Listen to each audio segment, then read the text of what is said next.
Andito kami ngayon sa Bicol International Airport. Nag-aantay kami ng flight papuntang Cebu. It's 4:47. Ang flight namin is 5:30 in the afternoon.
Antay muna kami ng taxi papuntang hotel.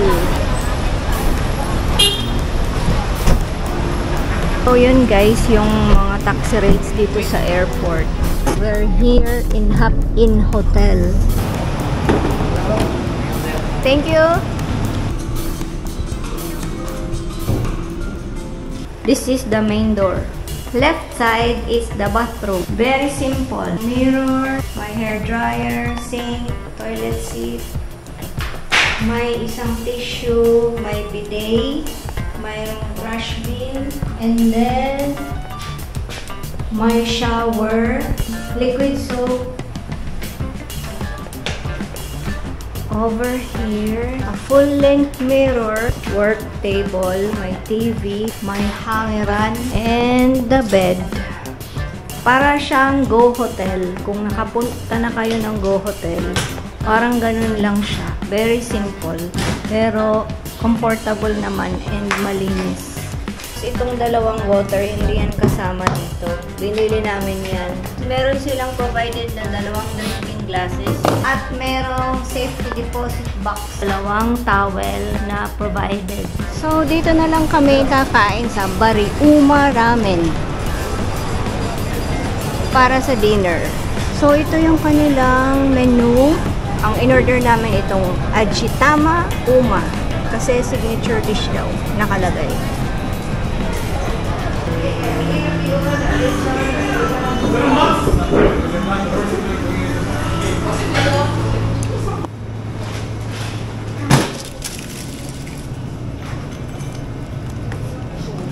My microwave.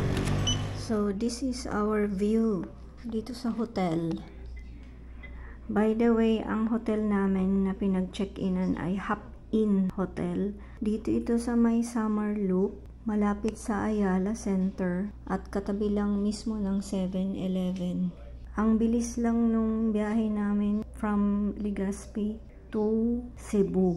Hindi yata yun nag 30 minutes. Nag-avail kami ng parang city tour. Nasa 3,000 plus kami ng dalawa. Okay na yun kaysa magre-rent pa kami ng taxi. Baka mas mapamahal kami. Ano? Sa dried fish market? Nabuan? Oo, Nabuan. Doon kayo Badrap? Setelah menghijaw mah malah kayak tak. Kalau ini mah beli mabuk jaga nol itu ini kali dagang atau kali ini. Kenal mah pekalan mah malah betul.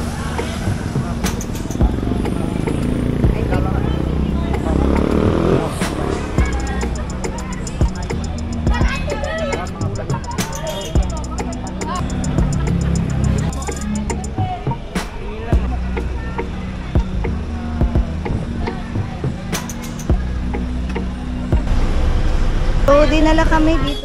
Mga lumang ano daw to, parang mga antique ang nasa loob. Tourist destination din.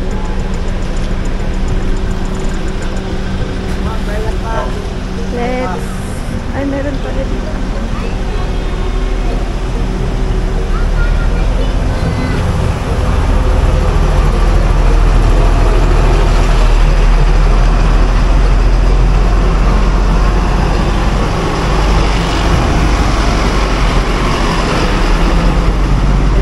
ma'am.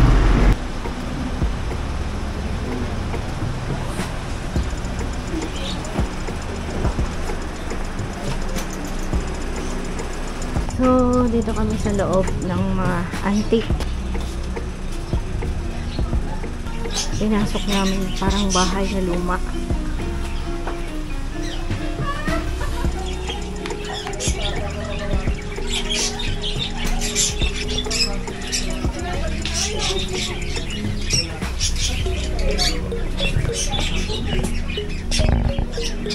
Meron rin pala ditong ladies comfort room and men's comfort room.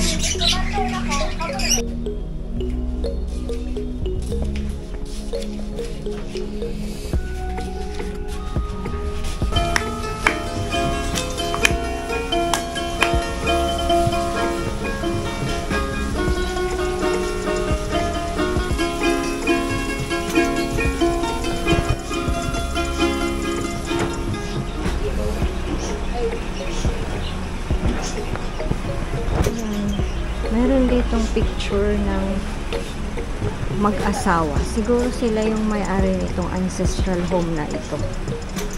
Tapos merong hagdanan na parang yung hagdanan pa nung panahon ng mga bahay noon.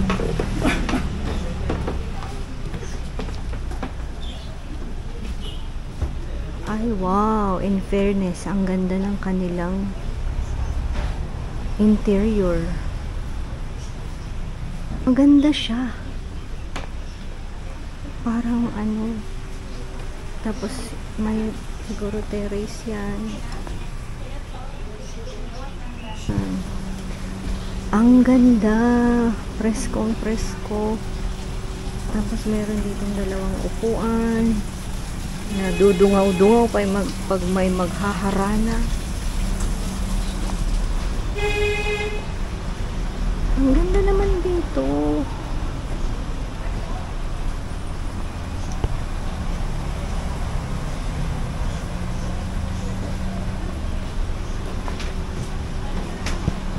Sungkaan! Ganitong klase yung sungkaan na hinahanap namin.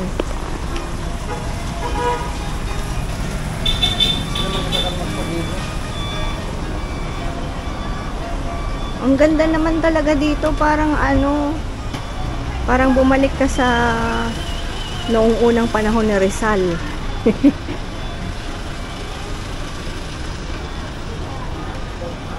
Wow! Grand piano.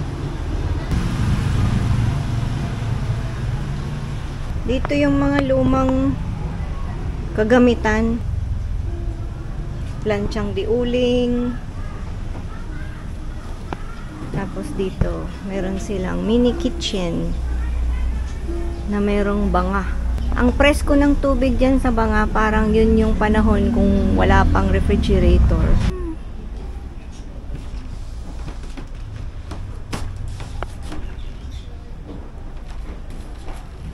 Talagang lumang style. Ay, ang cute. Vintage. Tapos may kuna. May kunang pang baby. 1675 pa pala itong bahay na ito. 350 years old na itong bahay na to.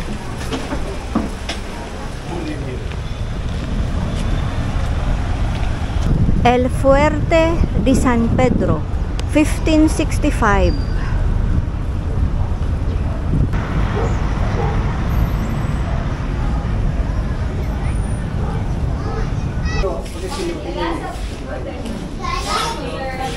Ito yung frame ng The Founding of Cebu. At makikita natin ang picture ni Ferdinand Magellan.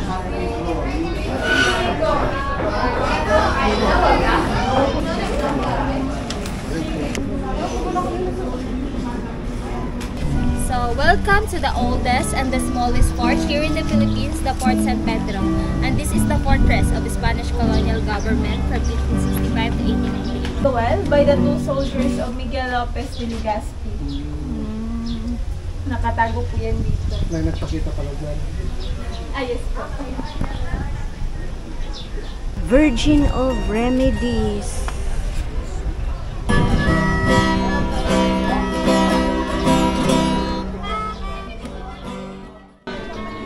By the way po, this is the lower part of Vivienda del Peñero. Gallery po siya ni Emmanuel F. Pañares. Sino yun? Emmanuel F. Pañares po is one of famous artists. Yung mga painting po dito is... Siya ang nag-paint? Yes. And also po, replica lang po ito lahat. Saan yung original na? Nasa residence po nila sa Basak, sa Cebu.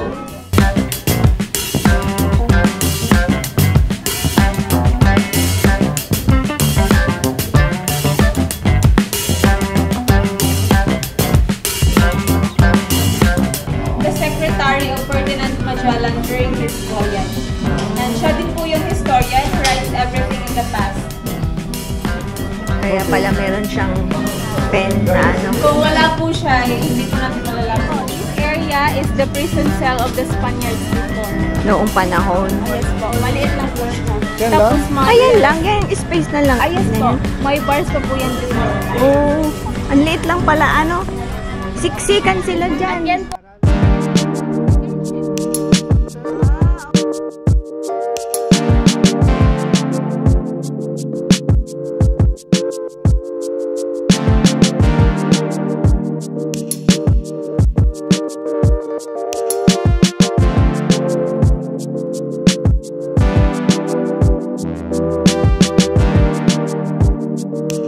Bone chamber of the Japanese Imperial Army. Nakuha po, dito po. May mga balls dyan. Yes po, sa ilalim niya. Nakuha po nila yung bones galing sa SRP tunnel. Yung ano po, tunnel dito sa Cebu na haunted. Meron pang tunnel May na yan, tunnel no? Yes po. Ha? Makapasok. Dito lang Ay, sa Machilan, nakapasok mo kayo. Dito, hindi na. Ang lalaki kahit short, Oo, bawal. short mo babae, mabatan ko na lalaki, mga senior okay. citizen. Papasok sana kami dito, bawal pala. May proper attire. Hindi pwede ang naka-short. So, dahil naka-short kami, hindi kami makakapasok. Pero dito, pwede. Ito yung Magellan's Cross. Ito yung pangarap kong puntahan. Magellan's Cross, ito yung pinapangarap kong mapuntahan. Lagi ko lang itong nakikita sa TV, sa libro. So ngayon nakita ko na at napuntahan na. Thank you. Colegio de Santo Niño.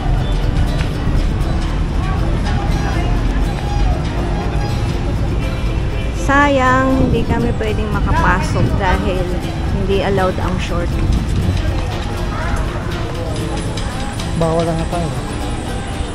Ang pag-short. Magellan's Cross since 1834.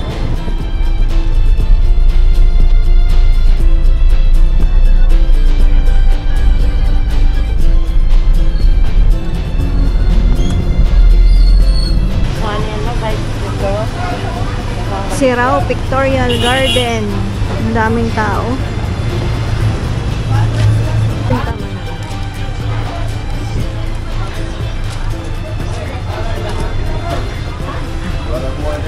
Madamis po yung Tinog na, sag. tinog na. Wag mo siya. Ganito. Kahit na Bibili kami ng ganito.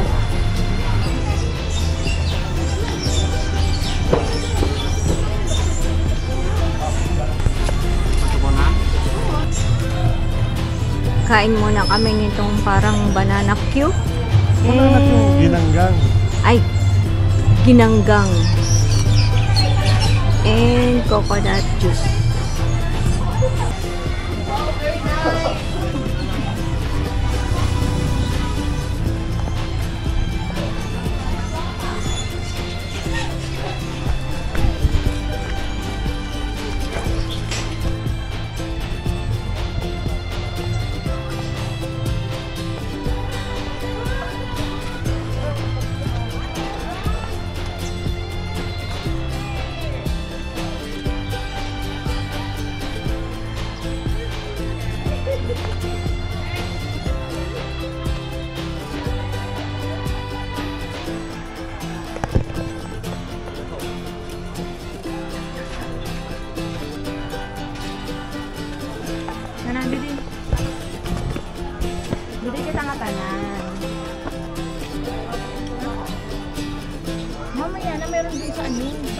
marami yung bulaklak ng may buwakan.